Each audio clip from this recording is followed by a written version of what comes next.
আমরা এমন একটা জাতিতে বাস করি, এমন একটা দেশে বাস করি যেখানে 100 টাকার চুলকে গাছে বেঁধে পিটাই, আর হাজার হাজার কোটি টাকার চুলকে আমরা সার ডেকে বসতে বলি।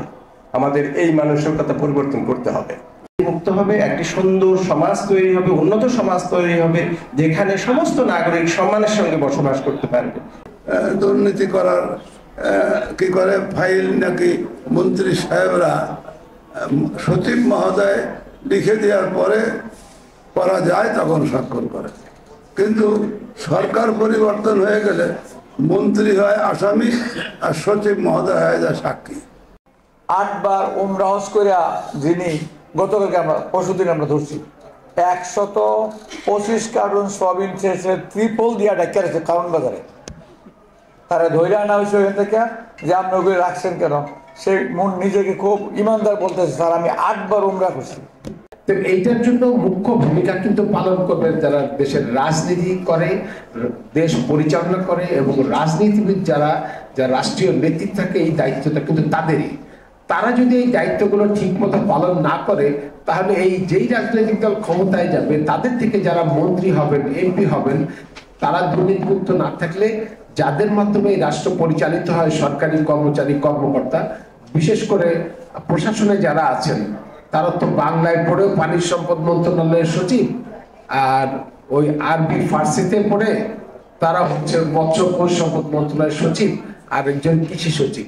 তো এই জিনিসগুলো আমাদের মাথায় রাখতে হবে। অনেকেই বলেন যে আমি প্রশাসনের বিরুদ্ধে কথা বলি, প্রশাসনে তো আমাদের ছোট ভাইয়েরাই আছে, আমরাও ছিলাম, আমরাও বিসিএস ক্যাডার ছিলাম। আমাদের যে শ্রমিকরা বাইরে যায়, এদের একটা লাইফ ইন্স্যুরেন্স পায়, মারা গেলে টাকাটা পাবে। এখানে সাধারণ বীমা থেকে ওরা ইন্স্যুরেন্সটা করে ওরা চলে যায়। কিন্তু যখন ওরা চাকরি করে ওই জায়গাটাতে, ওদের মেডিকেল ইন্স্যুরেন্সটা থাকে না। মেডিকেল ইন্স্যুরেন্সটা বহু এক্সপেন্সিভ বিদেশে, স্পেশালি মিডল ইস্টে ভেরি এক্সপেন্সিভ। যে বেতনটা পায়, ওর যদি শরীরটা খারাপ হয়, যখন হাসপাতালে যায়, এই মেডিকেল ইন্স্যুরেন্স করতে গিয়ে বহু টাকা পায়, মানে বহু টাকা লাগে চিকিৎসার জন্য। মুখে এক অন্তরে আরেক, এর নাম মুনাফেক। মুনাফেককে মহান স্রষ্টা ক্ষমা করে না। হাজার হাজার মানুষ মজলুমের আর্তনাদ ওই আল্লাহর দরবারে কবুল হয়ে গেছে, যার জন্য হাসিনা ওই যে 43 পর্যন্ত সে 18 বছরের জুয়ান নারী থাকবো, যারা তারা বুঝাইছে, আজকে তারা জেলখানায় ঘানি টানতেছে।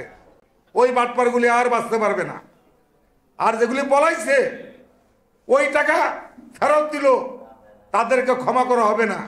এখন অন্যান্য দলের নেতারা বলে, কয় যদি ক্ষমা চায় তাহলে ক্ষমা করা হবে। এইটার নামও টিক্স, এইটার নামই হলো পলিটিক্স।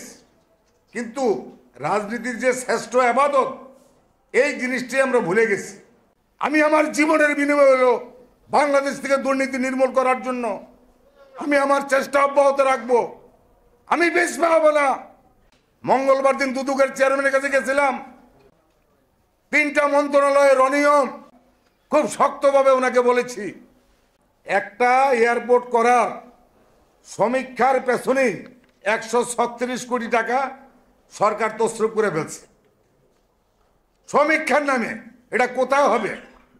এটা কি ফরিদপুর হবে, না রাজবাড়ী হবে, না ময়মনসিংহের আপনার ত্রিশালে হবে?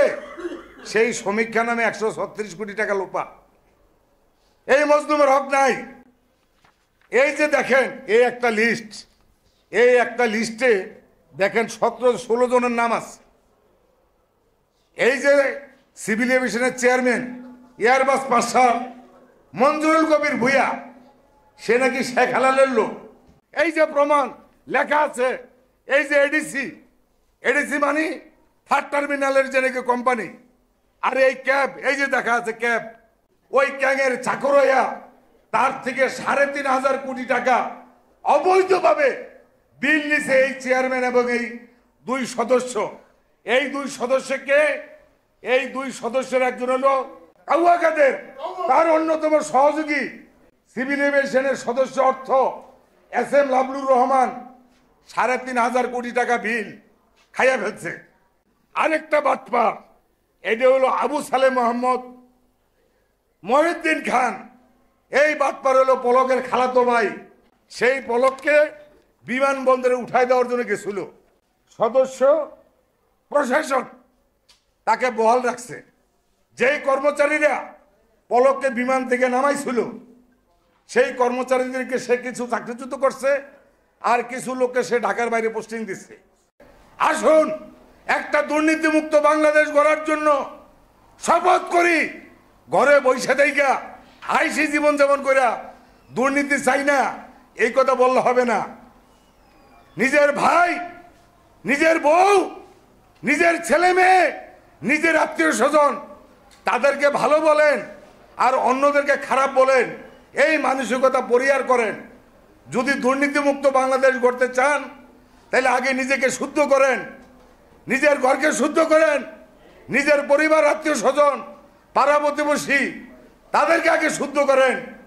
নিজের পাড়া মহল্লা, নিজের গ্রাম, ইউনিয়ন, পৌরসভা, উপজেলা, জেলা, বিভাগ, ঢাকা শহরে যেইখানে দুর্নীতিবাজ আছে তাদেরকে পাহারা দেন। এইখানে যে কত বড় মাফিয়া চক্র কাজ করতেছে এখনো।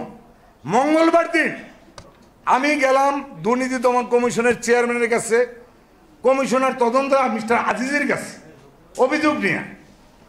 আর বুধবার দিন সকালবেলা মন্ত্রণালয়ের থেকে যুগ্ম সচিব আমাকে ফোন করা বলে ওই চিফ ইঞ্জিনিয়ার হাবিবুর রহমান দুর্বৃত্তকে সিভিল এভিয়েশনের চেয়ারম্যান মঞ্জুরুল কবির ভুইয়া সচিবের রুমে তদবির করতে আছে ওনার এক্সটেনশনের জন্য। আপনারা কি বিষয়টা ভাই বুঝতে পারছেন? যার বিরুদ্ধে যে অভিযুক্ত ব্যক্তি 4টা মামলা হাজার হাজার কোটি টাকা লোপাট করলো, আমরা গেলাম তাকে সরাইতে।